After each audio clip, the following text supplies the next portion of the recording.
మనిషి నిద్రపోతున్న మెలకువగా ఉన్న ఒక టెలిఫోన్ ఎక్స్చేంజ్ లాగా శరీరంలోని వివిధ అంగాల నుండి రకరకాల వార్తలు మెదడుకు చేరుకుంటూనే ఉంటాయి. ఉదాహరణకి ఒకవైపు ఒత్తిడిలు పడుకున్నాం అనుకోండి, కొంచెం సేపటికి తిమ్మిరిగా అనిపిస్తుంది.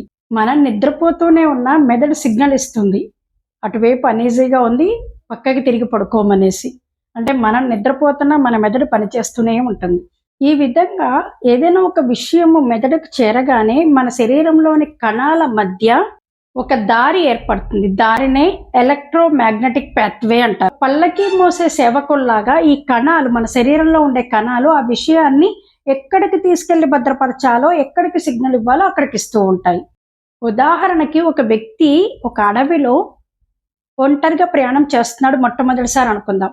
దారి చాలా అల్లకల్లోలంగా ఉంటుంది, అస్తవ్యస్తంగా అనిపిస్తుంది, కన్ఫ్యూజన్గా ఉంటుంది. అదే వ్యక్తి రెండోసారి వెళ్ళేటప్పుడు ఒక ఎంత అలర్టివ్గా పనిచేస్తూ ఉంటుంది బ్రెయిన్. ఎందుకని?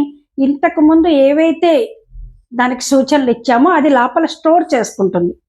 అదే మూడోసారి నాలుగోసారి వెళ్తే అలవోకగా అడవిలో ఎక్కడికి కావాలో అక్కడికి చేరుకోగలుగుతాడు. కణాలు సేవకుల్లాగా మొదటిసారికి, రెండోసారికి, మూడోసారికి ఇచ్చిన సూచనలను తీసుకెళ్లి ఒక చోట భద్రపరుస్తూ ఉంటాయి మెదడులో.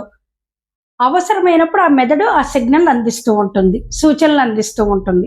అందుకే ఏ విషయమైనా మొదటిసారి చేసేటప్పుడు కొంచెం కొత్తగాను, కన్ఫ్యూజన్గాను, ఇబ్బందిగాను ఉంటుంది.